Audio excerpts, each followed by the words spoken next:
Bueno, esperen que ahí los saludo, que pongo todo donde tiene que estar. Actuadores, hoy somos actuadores, actores. Estamos grabando. Bueno, buenas tardes a los de las 18 horas. Vamos a empezar con el déjà vu, con la repetición, mi Hola, buenas confusión. tardes. Buenas tardes, Buenas tardes, Federico. profe. Buenas tardes, Gabriela. Buenas tardes a todos. Hoy lo que vamos a ver, va a ser relajada la clase, va a ser el tema que se llama actuadores. O sea, hasta ahora teníamos que los robots eran máquinas, que las máquinas tenían cosas fijas y cosas móviles. Buenas. Y que cada vez que le dejaba un grado de libertad a un robot, no se lo dejaba para que hiciera lo que sea, le dejaba los grados de libertad de a uno para controlárselos. O sea, le ponía una bisagra y le ponía un motor en la bisagra. No es que le ponía una bisagra y dale, hace lo que quieras. No me sirve de nada. Yo quiero que funcione como yo quiero. Si no, no es un robot, es un espantapájaro. Entonces le ponía una bisagra y le ponía un robot. Un grado de libertad, un actuador. Los actuadores son los que van asociados a cada grado de libertad que tenga el robot. O sea, hay un codo, tiene que haber un actuador moviendo ese codo. Hay una muñeca, tiene que haber un actuador regulando cómo se mueve esa muñeca. Un hombro, una cadera. El homólogo humano, tanto en el hombre, pasa en el robot, es lo mismo, en un animal, en donde sea. Hay algo que se mueve, tiene que haber al lado un actuador. ¿Por qué actuadores? Porque no hay un solo tipo de controlador. Yo podría decir un motor, profe, hay un motor. ¿Para qué me la complica con actuador? Porque no son solo motores, hay muchas cosas y eso es lo que vamos a tratar de ver hoy. Vamos a ver que todas esas cosas que controlan, producen movimiento y a su vez de alguna forma producen un movimiento controlado de acuerdo a la voluntad del programador. O sea, el programador escribe un programa que permite controlar al actuador para que genere un movimiento controlado sobre un grado de libertad de una articulación de un robot. Eso es todo. De eso se trata la robótica. ¿Dónde poner los grados de libertad? ¿Cuántos? ¿Cómo manejar las palancas? ¿Y qué actuadores poner? ¿Y cómo controlar los actuadores? Y eso es robótica. Ese poco y ese mucho es lo que requiere que todo lo que una matemática complicadísima que bueno, ni que apenas rozamos, ¿no? Entonces, ¿qué son los actuadores? Son dispositivos, siempre las definiciones. Cuando haya cosas en un trabajo práctico, definición, generalmente son las diapositivas. O sea, yo no les voy a pedir una palabra faltante, una palabra en un video de 2 horas o de 10 minutos. Generalmente vayan a la diapositiva, digo, sean piola, en vez de contestar así a ver si la invoco, agarren la diapositiva, están hechas las preguntas de los trabajos prácticos para que lean las diapositivas, no para otra cosa. Entonces, un actuador, su definición, nuestra definición, es un dispositivo capaz de transformar energía hidráulica, neumática o eléctrica. Puede haber otras, pero como estas son las importantes, vamos a pensar que en energía mecánica, ¿qué es energía mecánica? En desplazamiento aplicando fuerza. O sea, logro que algo se mueva y logro que algo aplique fuerza. O aplique fuerza y no se llegue a mover, o aplique fuerza y genere un movimiento venciendo una resistencia. Que eso es lo típico. No solo es moverse, sino es también vencer una resistencia. Entonces, eléctrica, neumática o hidráulica. Si hablo de eléctrica, generalmente hablo de motores. Ahí los actuadores usados en robótica, o sea, aquellos dispositivos que transforman energía eléctrica en mecánica, suelen ser motores, pero no solo son los motores. Hay otros que no son motores y que vamos a ver hoy también que hacen esa función. Entonces, acá está. La siguiente diapositiva les dice que los motores son actuadores, pero que no son los únicos. Que tenemos otras cosas que se llaman tendones rígidos. ¿Qué serán los tendones rígidos? Bueno, vamos a ver si en la clase se desarrolla. Los neumáticos, los actuadores neumáticos, los actuadores hidráulicos y los actuadores blandos, soft de blando, no de software, bueno, software viene de blando también, soft o distribuidos, donde no está claro dónde está la articulación ni dónde está el robot, por ejemplo, en el brazo de un pulpo. Los motores son los más importantes, entonces vamos a empezar hablando de los motores al principio, porque son los que realmente han producido una revolución. Los demás son cosas que a veces conviene usarlos, a veces son ventajosos, o todavía nunca conviene usarlos, son experimentales. Estoy viendo si en algún momento avanzan las cosas lo suficiente para que los otros actuadores sean beneficiosos en algún campo de uso. Pero por ahora estoy experimentando. Pero los motores sí, los motores son parte de la revolución industrial. La máquina de vapor produce una revolución industrial, pero la máquina de vapor era un motor que era un solo motor para toda la fábrica. Un motor que salió un eje de 100 metros largo que recorría toda la fábrica, 100, 70, lo que sea, recorría todo. Y de ese eje se iban enganchando con engranajes los ejes motrices de distintas maquinarias, del telar, de la batidora, la teñidora, la yo qué sé qué. Entonces fue una revolución, pero era complicado. Todo este sistema de ejes transmitiendo, una sola máquina, vapor.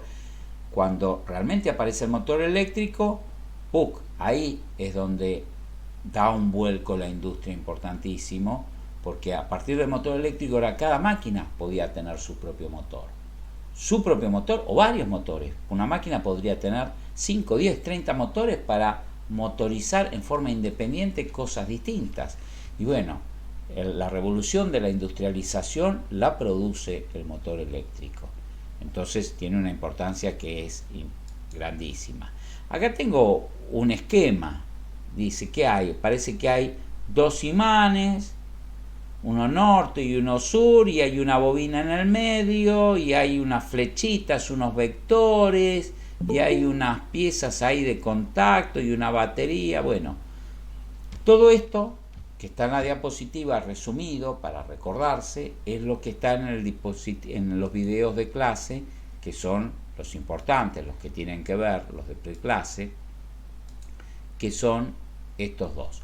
Lo primero, lo del electromagnetismo. Vamos a cambiar la pantalla. El video del electromagnetismo. Resulta que los motores eléctricos se basan en dos leyes. En realidad es una sola, pero en esa época cuando se inventaron parecían como dos cosas separadas. La ley de la mano derecha le vamos a llamar nosotros, y la ley de la mano izquierda. Tienen nombres más específicos, pero esto de las dos manos es algo que nos va a quedar muy claro. Y que lo puedo usar para googlear. O sea, yo puedo, esperen que freno esto, no quiero que pase. Lo puedo googlear, puedo poner en Google regla de la mano derecha, regla de la mano izquierda, y enseguida me aparece el artículo de Wikipedia, o sea que no tengo excusa. Miren, regla de la mano derecha o regla del sacacorchos. Es un método para determinar los sentidos vectoriales, bla, bla, bla, bla, bla. ¿Qué te va a decir ahí? Que si en un cable eléctrico, un cable común, el de tu casa, más finito, más grueso, no importa. Si en el cable circula una corriente que en el sentido convencional va como tenés el dedo pulgar, ustedes cuando hacen así para hacer dedo en la ruta, dicen estoy yendo para allá, para donde apunta el dedo. Bueno, si la corriente va para allá, entonces alrededor del cable, el cable se va a ver envuelto por un campo magnético que va a tener esta dirección, así, envolvente así. Si está yendo hacia la cámara, a ver, voy a tratar de apuntarme, el campo magnético es así, si la corriente está yendo hacia la cámara. Es un tirabuzón que va girando así. Bueno, ahí lo tienen en el dibujo. Lo importante no es tanto la dirección del campo magnético. Lo importante es que hay un campo magnético. Una corriente eléctrica produce un campo magnético. Pero como la electricidad no es una cosa y el magnetismo es otra. No. Al principio los griegos y todo eso pensaban que La electricidad, yo qué sé, esa electricidad que podían saber en esa época era la electricidad estática, o sea, frotaban algo y ¡spruc! Se paraban los pelos, saltaba una chispita, se frotaban un peine con un pullover de lana y se lo acercaban al pelo y todos los pelos hacían ¡bruc! Y ese era el tipo de electricidad, la electricidad estática. ¿Vieron las máquinas estas de que salen las chispas, todas esas cosas? Bueno, todo eso es en base a la fricción, en base al rozamiento de materiales entre sí, lo que se llama electricidad estática. No es una electricidad distinta a la electricidad común, simplemente es la misma electricidad. La electricidad es electricidad, simplemente que son tensiones muy grandes y corrientes muy bajas por el mecanismo por el cual se acumulan en estos generadores de Van der Graaf y todo eso. Es lo que vemos en la película de Tesla, esos rayos así, o los de Houdini, las películas raras donde alguien se desmaterializa, bueno, le ponen algún chispazo grande de esos de alta tensión como una tormenta eléctrica. Bueno, la cosa es que se pensaba que la electricidad era una cosa y que el magnetismo era otro. Había piedras que encontraban en la naturaleza, que las acercaban a algo que es metálico y se atraían. Naturalmente había imanes naturales. Cuando los chinos descubren los imanes naturales, o no sé, pero lo ponen en funcionamiento en la brújula y descubren que la Tierra también tiene un campo magnético y que la agujita de la brújula se orienta, que un campo magnético busca al otro, que los polos opuestos se atraen, que el norte de un imán se atrae con el sur y que el sur del imán se atrae con el norte de la Tierra, y que todo imán, si lo cortás, te genera dos imanes. No es que si el imán tiene un norte y un sur y lo cortás por el medio, me queda el norte por un lado y el sur por el otro. No. Automáticamente al pedacito que le cortaste más chiquitito va a tener su norte y sur y el otro también su norte y sur. O sea que cuando vean un dibujo donde un imán diga que tiene norte y uno sur, es un dibujo mal hecho. Es un dibujo donde quiere decir que la cara útil de ese imán, que está cerca donde yo la necesito, esa cara es norte. Y la que no me importa, que está más oculta, es sur. Pero todo imán, no hay imanes norte e imanes sur. Digo porque hasta aún mismo en las diapositivas que mostré recién en clase, yo miro eso y yo digo, esto es un imán todo rojo norte y esto es una diapositiva sacada de internet, de una infografía, de un sitio más o menos serio, y tiene ese error. Induce a alguien a pensar que hay un imán que es solo norte y otro imán que es solo sur. No, la cara, el pedacito del imán que está dando hacia acá, hacia la bobina, esta cosa curva, es la cara norte de ese imán. Y esta cara plana, que es opuesta, siempre el sur está en el otro extremo, lo más lejos posible. Si esta cara es la que me interesa que sea norte, esta cara de acá va a ser sur. Y si esta cara curva de acá es sur, esta cara de acá es norte.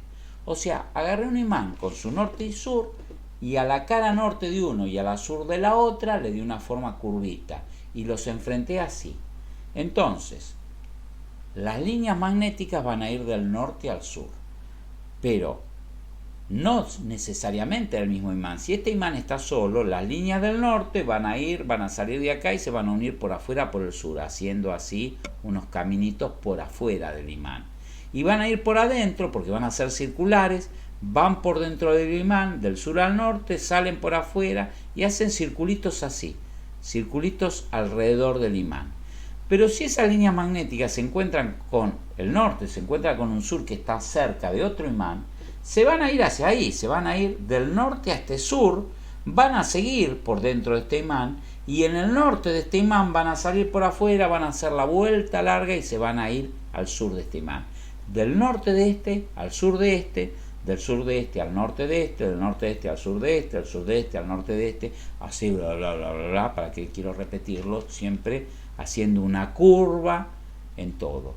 De todo ese camino al motor, lo único que me importa, que va a ser útil, es este pedacito entre las dos caras curvas. Ese es la parte del campo magnético que me sirve.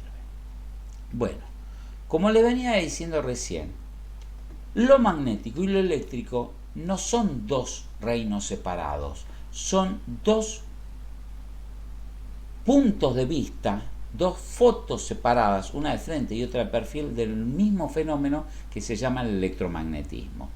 Hay un solo campo que se llama el campo electromagnético. No hay solo electricidad y solo magnetismo. Hay electromagnetismo y está completamente definido por las leyes de Maxwell. Las leyes de Maxwell son unas ecuaciones muy complejas, con diferenciales muy raras, que explican completamente cómo se propaga una onda electromagnética. Una onda electromagnética, electricidad y magnetismo y electricidad. Y bueno, y eso es lo que sigue esto de acá. Una corriente eléctrica produce un campo magnético. Y un campo magnético que corta a un cable, a otro cable, le induce si están en movimiento, si el campo y el cable están moviéndose entre sí, induce una corriente en el otro cable. Y el otro cable, por el cual circula una corriente, puede generar otro campo magnético más lejos, que va a inducir otra corriente, que va a generar otro campo magnético.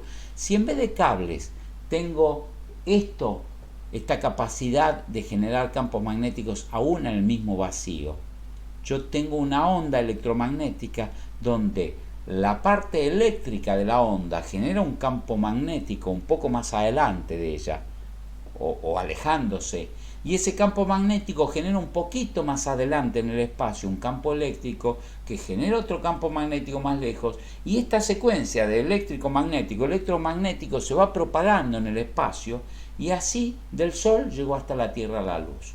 La luz es una onda electromagnética, es una serie de campos eléctricos y magnéticos encadenados que viajan a la velocidad de la luz. Las ondas de radio son un campo electromagnético. Los rayos X son un campo electromagnético, o sea, son ondas electromagnéticas. La de la radio, la de los rayos X, la luz, la del láser, todos son campos electromagnéticos. De esta unión de la electricidad y el magnetismo bajo una única ley y entendido todo en conjunto, que solo se produce a cierta altura de la historia, es donde se clarifican un montón de cosas y un montón de usos.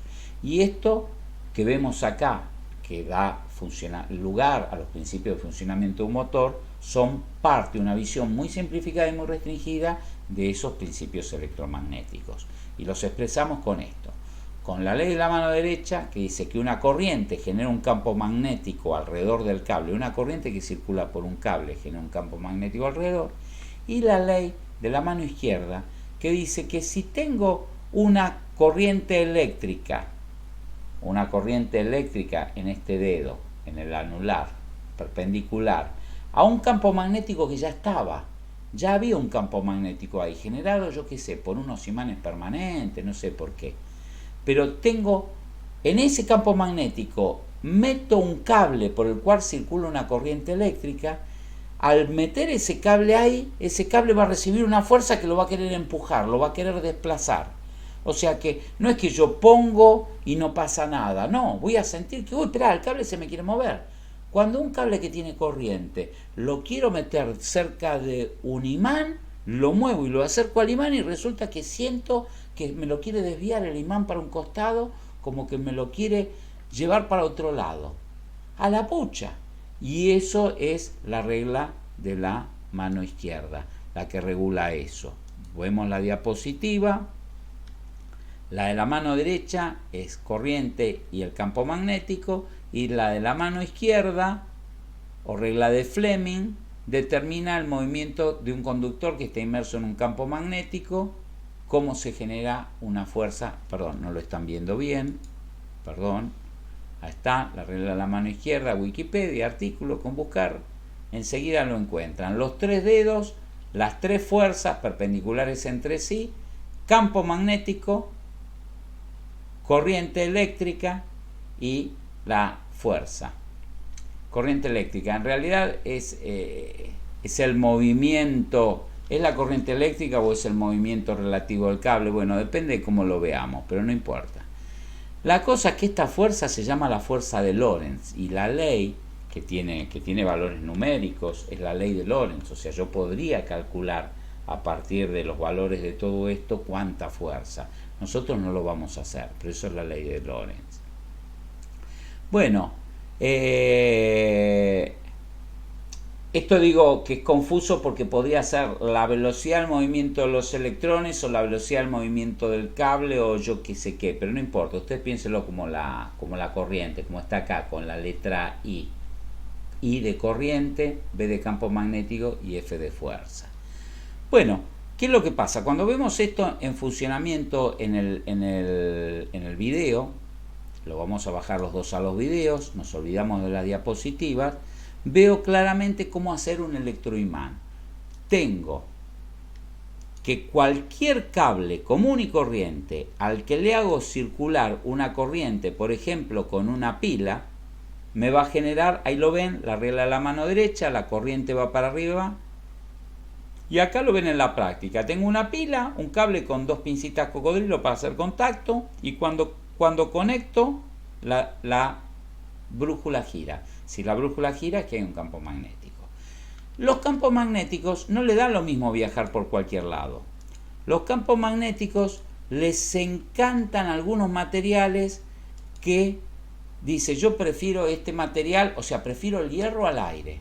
Yo si tengo hierro prefiero viajar en hierro porque tiene una permeabilidad magnética, un montón de cosas con unos nombres raros que hacen que el campo magnético se sienta más cómodo ahí. O sea que si yo tengo un campo magnético y le pongo un pedazo de hierro, y se va por el hierro, le entra al hierro directamente. Entonces, si yo un cable por el que circula una corriente me genera un cierto campo magnético rodeando al cable y yo quiero multiplicar ese efecto, ¿qué hago?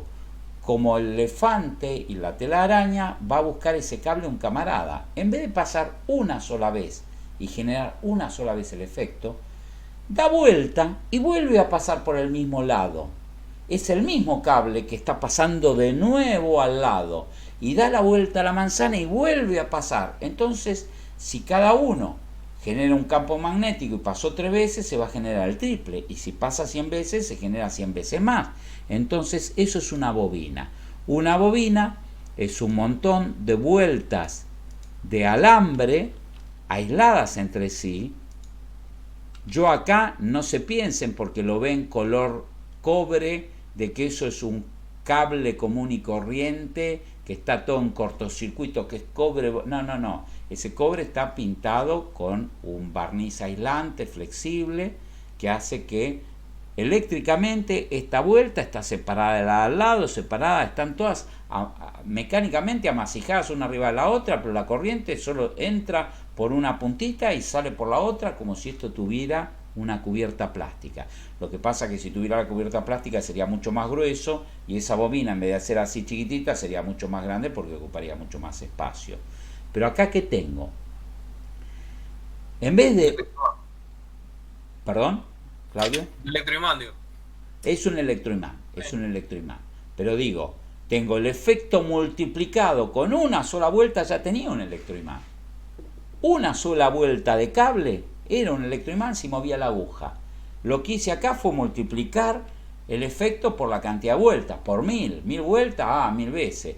¿Y qué le puse? Le puse un pedazo, un tornillo de hierro, que como es buen conductor de las líneas de campo magnético, dice, vamos por el hierro, y se van hasta la punta. Mientras haya hierro, las líneas de campo magnético se quedan dentro del hierro, y recién acá dicen, uy, me tengo que ir al sur.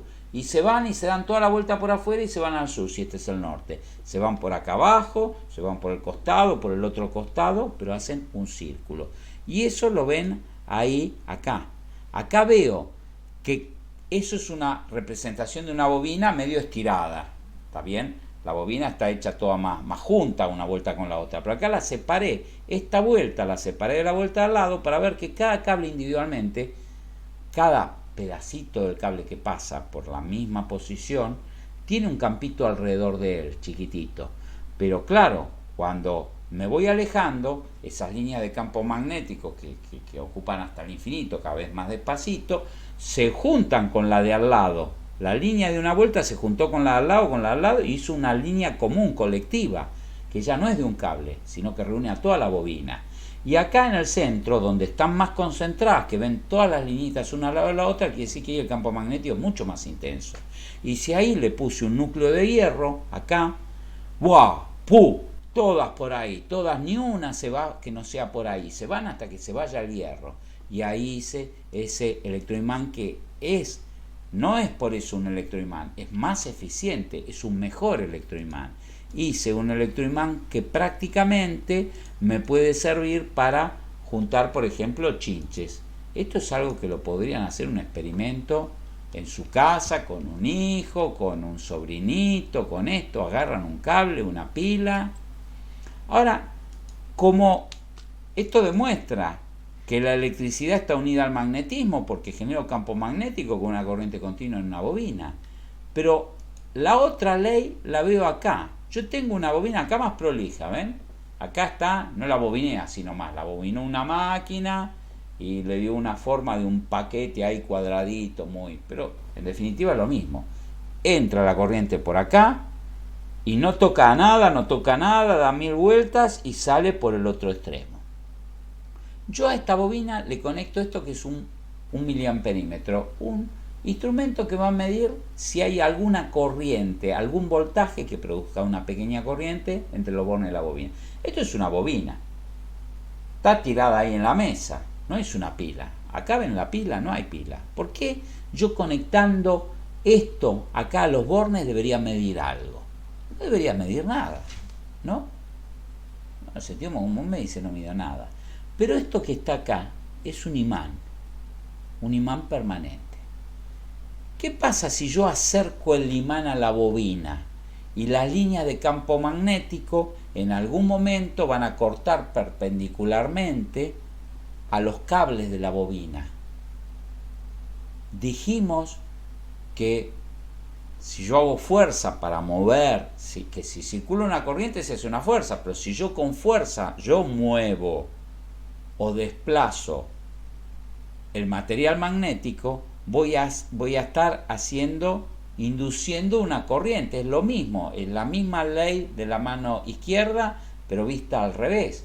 O sea, en vez de circular una corriente, es el campo magnético el que cambia con respecto al cable y se me produce la corriente. Yo sé que si hay corriente y hay campo magnético, hay fuerza, y si acá tengo fuerza y campo magnético porque tengo el imán y fuerza porque lo muevo y tengo un cable, y la corriente tiene que estar. Entonces induzco una corriente. El campo magnético, al moverlo alrededor de la bobina, me genera una corriente que es la que mide el miliamperímetro, y ese es el experimento que hace acá. O sea, estoy demostrando de alguna forma la interacción, que lo eléctrico y lo magnético no son dos cosas separadas. No sé si llegan a ver la aguja ahí cómo se mueve cuando lo mueve. Bueno, esa aguja es un indicador de que está habiendo una corriente eléctrica. Obviamente se va a optimizar dependiendo de si mueve en forma completamente perpendicular al cable, ahí como lo estamos viendo medio en diagonal, la aguja a veces se mueve más, a veces menos. Bueno, no importa. El video está en español, está claro, lo pueden escuchar, lo va a explicar quizá mejor que lo que estoy explicando yo, y explica el principio para el cual ahora el segundo video voy a entender cómo funciona un motor. Un motor de corriente continua. Motores de corriente continua en DC, donde vean DC es direct current, es corriente directa, o sea que es un motor de corriente continua.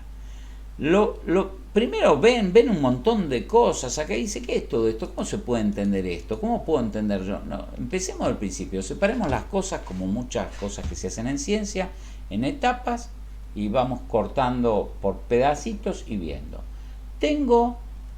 Tenía un campo magnético, un cable por donde circulaba una corriente y una fuerza. Eso me decía al principio la mano izquierda. El campo magnético necesito no un imán norte. Acuérdense, esto no es un imán norte. Norte es la cara curva que está acá. Esta cara curva es el norte de este imán. Y esta cara del otro lado, esta cara plana que está hacia afuera del motor, que no me sirve para nada, es el sur de este imán. Pero este imán tiene un norte y un sur como todo imán. Otra infografía que podrían haber puesto por lo menos la N más cerca de acá, con tal de simplificar, Simplifican mientras no te avivás. Después unís y decís, ¿cómo? ¿Y dónde está el sur? Y no entendés nada. Bueno, esta cara es norte. Esta cara de este imán permanente es sur. Y este cuadradito acá es norte. Y entre acá, entre este norte y este sur, hay un campo magnético muy parejito, muy intenso, ¿está bien? Que está todo acá adentro, todo dentro de esos dos paréntesis que cierran un espacio ahí cilíndrico donde hay un campo magnético intenso y parejo. Y en ese espacio intenso y parejo, con lleno de líneas de campo magnético una al lado de la otra, resulta que hay no un cable, sino un cable que acá, otro error de esta infografía, parece que los cables arrancaran de acá, vinieran todos y se acabaran todos acá. No, eso es una bobina. Un cable está, un extremito de la bobina está conectado a este anillo que se llama adelga. Esto es un anillo de cobre conductor que se llama adelga, separado de este otro anillo que es la otra adelga. Son dos delgas, dos paréntesis cerca uno del otro pero aislados. Por uno recibo una corriente desde este carbón. Esta adelga está soldada al bordecito, al extremo de una bobina. La bobina da la vuelta, da la vuelta, da la vuelta, da la vuelta, da la vuelta. Acá no se ve, pero acá sigue por acá y se vuelve a montar y da otra vuelta y otra vuelta, da 50 vueltas y después de la 50ª vuelta va y recién termina ahí. El otro extremo después de 50 vueltas termina en la adelga. Pero acá la bobina se une. ¿Se entiende? Es una sola manguera enrollada, una manguera de riego enrollada, donde solo un extremo de la manguera está conectado a un lado y el otro al otro. Si no, no tendría sentido esto. ¿Para qué poner 50 cables todos juntos con un extremo acá y el otro allá? No multiplican nada 50 cables juntos donde circula la misma corriente. Lo importante es que sea el mismo cable que está 50 veces, cada vuelta está aportando lo suyo, pero si no, no aportaría lo suyo. Sería un cable gordo hecho por 50 cables finitos que aportaría un solo campo magnético, si fuera como está el dibujo. Bueno, la cosa es que acá tengo un pedacito donde este cable acá y acá está perpendicular a las líneas de campo magnético que hay entre los dos imanes. Entonces tengo un cable donde circula una corriente perpendicular a una línea de campo magnético. Entonces, ¿qué le va a pasar a estos extremos de acá y de acá, donde sean esas condiciones de que están perpendiculares las corrientes y el campo magnético? Van a haber una fuerza. Y ahí el video, en algún momento, me muestra ahí el campo magnético, me muestra la pila que todavía no habíamos visto, la pila que a través del carbón toca la adelga y le transmite la corriente positiva que da 50 vueltas esa corriente a la bobina, vuelve al negativo por acá y cierra el circuito al negativo de la pila. Entonces, ahora vemos que en estos segmentos, acá y acá, la corriente es perpendicular al campo magnético. Acá y acá, en la bobina que no se ve, el pedacito de bobina no se ve, y en la bobina al fondo, la corriente también está, pero es paralela al campo magnético. Entonces no hay fuerza, porque la ley de los tres dedos dice que tienen que estar perpendiculares para que haga una fuerza. Si empiezo a juntar la corriente y el campo magnético, la fuerza empieza a desaparecer y no hay fuerza. Este pedazo de acá no genera fuerza y este pedazo de bobina de acá que no se ve, que es invisible, tampoco genera fuerza. Solo estos dos generan fuerza. ¿Y para dónde van a generar la fuerza? Y bueno, aplico la regla de los tres dedos y este me va a dar que un pedazo va a generar una fuerza hacia arriba y este otro va a generar una fuerza hacia abajo, roja. Entonces, si esto le permito moverse, se va a girar. La fuerza que va hacia arriba y la fuerza que va hacia abajo van a hacer girar lo que está en el medio y también va a girar lo que está en el medio. La bobina esa va a girar. Al ir girando, como el contacto eléctrico lo hace un carbón con un resortecito, con un pequeño elástico empujando algo curvo, al ir girando lo curvo sigue haciendo contacto eléctrico. O sea que a pesar de que eso gire, se mantiene circulando la corriente. La corriente no se interrumpe y lo que va a pasar es que a medida de que vaya girando, llega una posición donde la fuerza ya no es útil. Imagínense ahí arriba, a ver si logro detener el video porque tiene vida propia esto. Alto, alto, ¿por qué no me responde? Ahí, en ese momento, esa fuerza va a estar tironeando para arriba la bobina, pero no la va a estar haciendo girar. Para hacerla girar debería estar hacia el costado para que gire. La bobina para girar, o sea, yo al principio hago así y ahí hago que gire, y ya cada vez hago menos que gire y ahora ya no giro nada. Si yo tiro para arriba no hago que gire, para girar necesitaría tirar así, hacia acá para que gire. Y no, quedó en tal forma por la ley de la mano izquierda que acá no es útil. Solo va a producir movimiento en esta parte. Pero da la casualidad que como ya empezó a moverse y tomó envión y tomó envión y tomó envión, justo cuando llego a esta parte, fíjense la delga, cómo está por cambiar y ¡tac! Ahí cambió la delga y cambió la corriente al otro lado. La bobina que estaba recibiendo el positivo, la delga que estaba con el positivo, recibe el negativo, la negativo recibe el positivo, la corriente en la bobina se invierte por completo al revés, entonces ahora la fuerza que en este segmento estaba hacia arriba ahora empieza a aparecer hacia abajo. Y como esto sigue empieza a aparecer hacia abajo y empieza a contribuir a que siga el movimiento de rotación.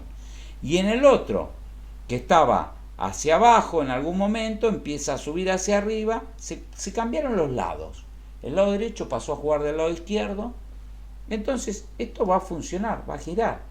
Lo único que va a ser medio desparejo, porque acá hay una parte donde va fuerte, ahí va despacito, y ahí junta de nuevo fuerza, estoy tratando de imitar algo que vieron como cuando no sabemos manejar y aceleramos y el auto se acelera, entonces soltamos el acelerador y el auto se frena y apretamos, o sea, va a estar así medio irregular, medio, ¿está? ¿Cómo lo mejoro eso? Y esta parte donde la bobina queda vertical es una porquería, porque ahí la fuerza no me sirve de nada. Ahí sigue por envión, si no, no seguiría. ¿Qué pasa si le pongo otra bobina perpendicular? Que cuando esta no sirva, la otra esté en su mejor momento. O sea, tengo una socia que trabaja a contraturno. Cuando esta está en el turno donde no pasa nada, la socia está en el turno donde hay que empujar a lo loco. ¿Está bien? Entonces pongo una segunda bobina donde está, video, ayúdame un poquito, hace aparecer la segunda bobina, ahí. Si tengo una segunda bobina, voy a tener que, la delga ahora no va a tener que ser 2 paréntesis, van a tener que ser 4 arquitos más chiquititos, de 90 grados. Entonces, esta delga y esta delga alimentan una bobina que va a estar activa. Claro, es un punto muerto, es un punto, lo que estoy diciendo, donde la fuerza a esa bobina no le aporta nada. No sé si llamarlo punto muerto, pero sí, es un punto muerto, es algo donde el campo electromagnético no está empujando, el botón sigue ahí, es mi ese es que se frenó, que sigue por inercia, pero que no está recibiendo fuerza. Pero ahora, cuando esta está ahí, no está conectada. Ven que la vertical ya no está conectada, los carbones están tocando las zonas celestes y la que está conectada es la bobina que ahora está completamente perpendicular y ahora sí está haciendo fuerza. Entonces, bueno, ahora la unión de las dos, me solucionó un montón de cosas. Tengo que tener una delga cuádruple, pero ahora esto me funciona bárbaro. Ahora tengo acá la corriente haciéndome la fuerza y cuando esta titubea entra la otra y cuando esta empieza a hacerse más débil y bueno, ahí empieza a funcionar la que se va una del turno y entra la otra, se va una del turno y entra la otra, y ahí entonces sería, quiero mejorarlo más para que sea más continuo el esfuerzo. ¿Por qué en vez de ponerle 2 bobinas no le pongo un montón de bobinas separadas 20 grados entre sí o 30 grados de ángulo de giro? Bueno, cuanto más rotores le ponga, las más finitas van a tener que ser la delga, porque ahora la delga va a estar conectando esa bobina solamente un poquitito y ya se desconecta esa bobina y entra la que venía detrás a hacer fuerza. que va a estar conectada un giro de 30 grados y se desconecta y viene la de atrás, y así. Siempre la que está funcionando es la que está horizontal, la que está perpendicular la corriente al campo magnético y la que más fuerza hace. Todas las demás están gratis, no están haciendo nada, no están conectadas, no tienen corriente, no generan fuerza. Solo un devanado está generando fuerza por el momento, ese que está conectado a través del cual circula la corriente, pero siempre hay uno y entran uno detrás del otro. Entonces esto ya tiene un funcionamiento muy bueno. ¿Qué más puedo mejorarle a ese motor? Ya está bárbaro, anda lo loco. Y bueno, dijimos algo, dijimos de que al campo magnético hay materiales que le gustan mucho más que el aire. En el aire le cuesta, lo atraviesa el aire, pero dice ojalá que hubiera hierro, está diciendo. Y bueno, ¿qué pasa si le ponemos todo ese espacio donde esas bobinas, en vez de estar armadas en el aire con pintura flotando ahí, las pongo en las canaletas, en unas ranuras de un núcleo de chapa? ¿Lo ven ahí?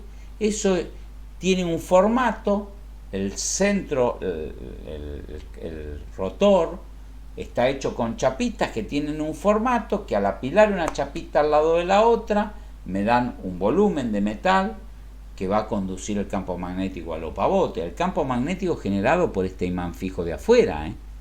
Ese campo magnético que va desde este norte a este sur va a atravesar un poquito de aire. Y sí, un poquito de aire tiene que haber, porque tiene que haber una pequeña luz entre el rotor y el estator para que giren. Si no, estaría rozando y sacando chispas y haciendo un ruido bárbaro. Tiene que haber una separación. Pero no bien pasan esa separación, entran en una zona donde es todo metal o bobinas, y llegan al otro lado y una pequeña separación y de nuevo imán. Y lo único que les cuesta es dar la vuelta desde este norte, todo por acá afuera, o por acá abajo, por el costado, por donde sea, volver a cerrarse las líneas de campo magnético en este sur. Pero esa es una parte donde no me importa que les cueste, porque no me sirve para nada. Eso está porque está. Pero a mí lo que me interesa es el campo magnético acá adentro. Bueno, señores, tienen un motor de continua. ¿Se puede mejorar? Sí, ya, eso anda bastante bien. ¿Qué querés mejorarle? Y esto del imán.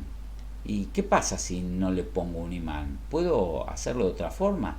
Y hacerle una bobina. Si vos recién viste que dabas un montón de vueltas, le hacías circular una corriente permanente, continua, y se genera un imán. ¿Qué diferencia hay entre que el imán, el motor va a ver línea de campo magnético y no sabe si vienen de un imán permanente o vienen de un electroimán? Él ve la línea de campo magnético que le hacen funcionar por la ley de Lorentz, y a la miércoles dice, contento está. Y bueno, si no tengo lugar para poner un imán, o necesito un campo magnético más fuerte que el que me puede dar un imán común y corriente fijo, le pongo una bobina que está conectada en forma fija. Bueno, acá se ve el funcionamiento de los carbones, que tienen un resorte adentro para empujarlo, para que haga un buen contacto. Si la delga tiene alguna diferencia, que en algún momento está más grande, más chica, el carbón la va acompañando para que nunca se interrumpa la circulación de corriente. ¿Está bien? Bueno, miren ese video. Acá reemplacé los imanes fijos por unos electroimanes. O sea, puse un montón de chapas apiladas para que al campo magnético le guste viajar por ahí adentro, porque tengo una permeabilidad magnética muy buena. Y acá, en esta ranura, acá le voy a bobinar la bobinita que me va a generar en esta cara curva de acá adentro un norte, y en esta cara opuesta un sur. El sur, este norte, se va a unir con este sur, con esas líneas que van adentro, las útiles, la línea de campo magnético útil. Este norte curvo con este sur curvo. Acá va a haber otra bobina haciendo el otro electroimán, y acá el norte, acá es donde se unen. Mirá, hasta el hacerlo así me da un lugar de cómo se una el norte de este campo del estator, como se una con el sur de este otro campo del estator. Van a ir viajando por acá adentro y les encantó la idea, porque viajan todo el momento por dentro del hierro, no tienen que estar yendo por el aire. Estas bobinas que generan el electroimán no tienen que conmutarse. Le va la corriente desde que lo enchufé hasta que se acabó. Ustedes vieron que el electroimán yo le daba la corriente y estaba funcionando, no tenía que estar alternándonos, conectando, no, permanente. Lo único es que van a estar conectados el cable que va a ir conectando, el cable que le da corriente permanente al estator para hacer el electroimán, también alimenta el carbón para que vaya alimentando las distintas bobinas del rotor. Y colorín colorado, tengo un puente. Acá después lo muestra esto, hace algunas explicaciones de cómo conectar el rotor con el estator, algunos detallecitos más, de si van en paralelo, van en serie, pero son sutilezas, o sea, lo importante es que tengan el concepto. Hay más motores que este motor que acabamos de ver, que es muy claro para explicar, y que podría armar en casa, con un corcho, unos clavos, una bobina, unos imanes y una pilita. Se puede armar un motorcito en la casa muy precario, pero si buscan videos en YouTube van a ver cómo hacer motores de hágalo usted mismo para hacer un pequeño taller para mostrarle a una criatura. Es recontra fácil. Así es, Gastón, o sea, bueno, una pila, un cable y un par, con eso haces un electroimán, pero un motor necesitas un poquito más, necesitas el corchito, los dos clavitos que van a actuar de eje, algún soporte para que retenga ese eje y que no se caiga la miércoles, que pueda girar, los dos imancitos, pero digo, es posible hacerlo perfectamente. ¿Qué pasa con este motor? Arrancó. Primero le cuesta arrancar porque entra una bobina, bueno, que toma velocidad, hasta que toma velocidad, y cuando toma velocidad y vos le quitas la batería, sigue, ¡buh!, hasta que se para, o sea, no se corta en seco. Entonces imagínate que ponemos un motor de corriente continua acá en el codo de nuestro robot y nuestro programa, hay una línea de programa que dice conectar motor, ya. Y hay otra línea de programa que viene 20 milisegundos después que dice desconectar motor. O sea, durante 20 milisegundos este motor estuvo conectado. Le llegó corriente, aceleró, llegó a una velocidad máxima, si es que llegó, y después no le llegó corriente y siguió. ¿Qué hizo el brazo? Hizo ¡pum!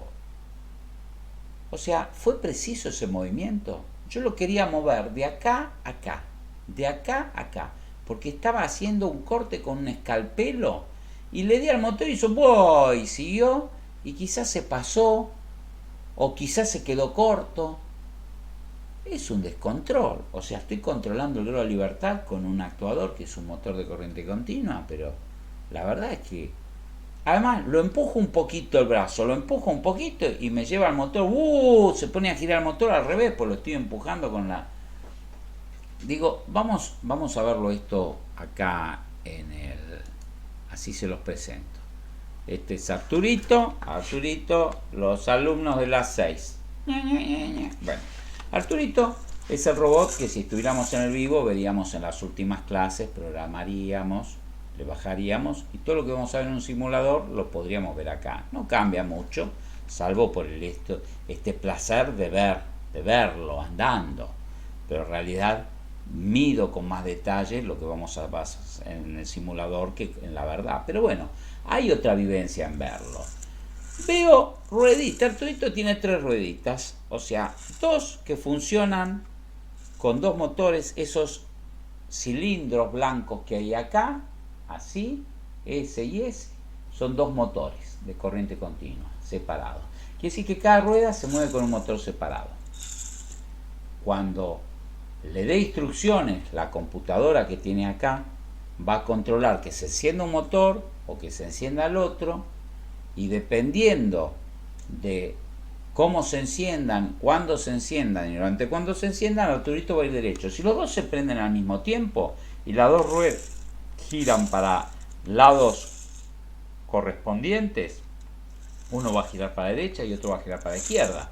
O sea, porque si no, si los dos motores giran para el mismo lado, como están en sensaciones opuestas, una rueda iba para adelante y otra para atrás y Arturito giraría en redondo. a uno le tengo que dar la tensión de una forma y al otro de la otra para que un motor gire para un lado y el otro gire para el otro, porque están en sentidos opuestos. Arturito va a ir derecho si se arrancan los dos. Si uno no arranca y arranca el otro, Arturito va a girar alrededor como si fuera un compás. El que no funcionó se va a quedar fijo en el piso, pivoteando, y el otro va a hacer una circunferencia alrededor de ese punto, como el arco del lápiz de un compás. Bueno, entonces, ¿esto sirve? Bueno, no. Quizá acá tengo más que un motor de corriente continua. Quizá tengo algún mecanismo de detectar cuánto giró o no. Seguro que tengo un motor de corriente continua, pero además escucho ruido y veo que apenas le doy una vuelta a la cosa y hace un acá hay una caja de engranajes, hay una reducción de engranajes. Quiere decir que a 100 vueltas del motor, la rueda da apenas una vuelta. Eso hace que cuando conecte el motor, esto no salga ¡pah! Y se estrelle contra una pared, sino que arranque y vaya despacio. Después, si le quiero dar más velocidad, tendré que acelerar más, bueno, para que llegue hasta la máxima velocidad. Pero voy acelerando en forma paulatina, si no, el robot saldría arando en forma descontrolada, patinaría, no sería muy controlable, sería un desastre eso. Entonces, tiene una caja de engranajes. Pero como decía, en un motor de corriente continua, cuando yo desde afuera giro, también estoy haciendo funcionar los engranajes al revés. Los engranajes, ¿cómo estarían andando? El motor gira a muy alta velocidad y la rueda despacio. O sea que me reducen la velocidad.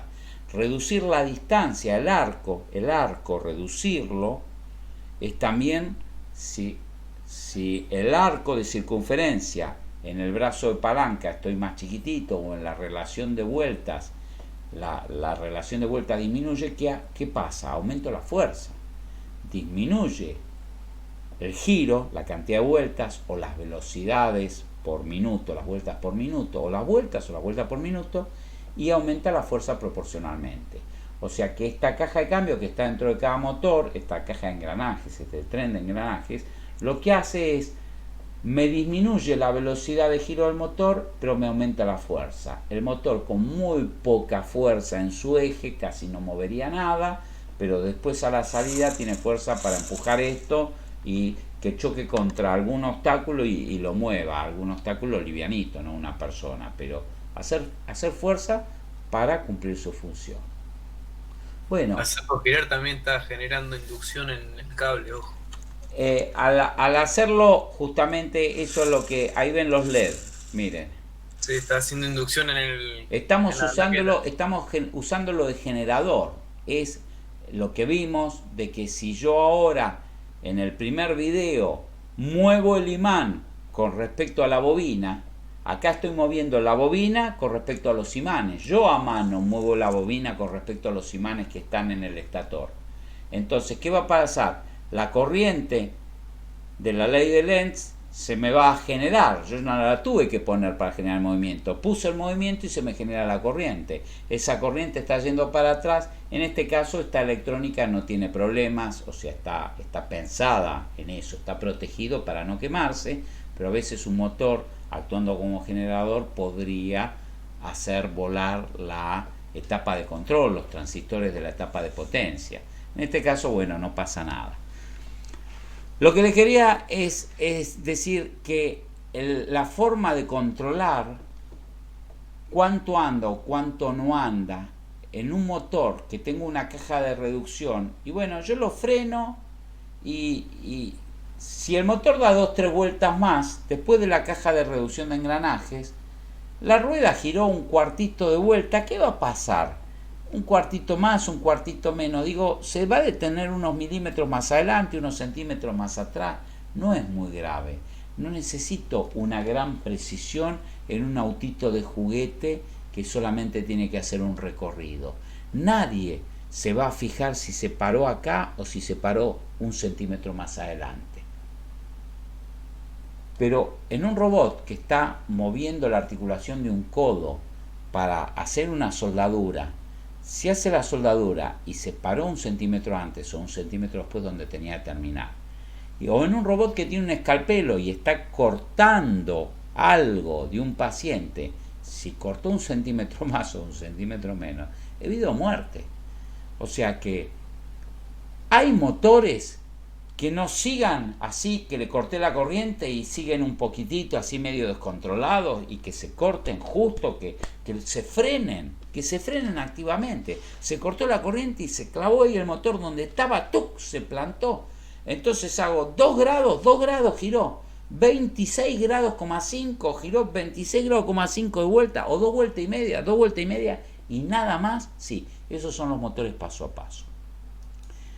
Esto es ya para que tengan una idea, no pretende... ¿Cómo es que un brazo robótico en una planta de fabricación repite exactamente los... en las profundidades del motor paso a paso? Alguien me preguntó, le dije no lo íbamos a ver y bueno, después terminé poniendo un pequeñito video para que tengan una idea. ¿Qué les voy a decir? Que son las mismas leyes. Perdón, no estoy mostrando, me cambié de pantalla.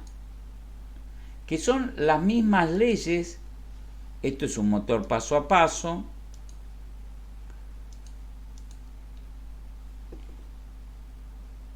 Son las mismas leyes del electromagnetismo, la misma ley de Lorentz, la misma ley de la mano izquierda, la misma ley de la mano derecha, todo lo mismo. ¿Qué cambia? El diseño. Yo acá, las bobinas van a generar polos norte y sur, que esta pieza de acá va a tratar de orientarse, el norte con el norte, el sur con el sur, o generar el camino magnético más corto, o sea, de alinearse para que la permeabilidad magnética de ahí sea la menor. Yo qué sé, depende del tipo de motor que sea, porque hay varios tipos.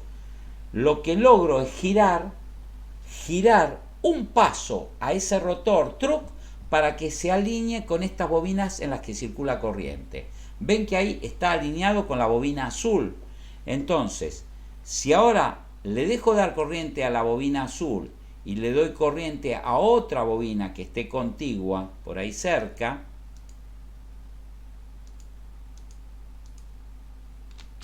a ver si acá lo podemos hacer funcionar, se me alineó con esta bobina. Y cuando está alineado con esta bobina, el rotor quiere decir que giró 30 grados y se clavó, se frenó.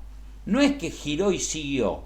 Ahí le conecto corriente a esta otra bobina, entonces va a seguir y va a girar otros 30 grados y se clavó. Imagínense esto, imagínenselo así.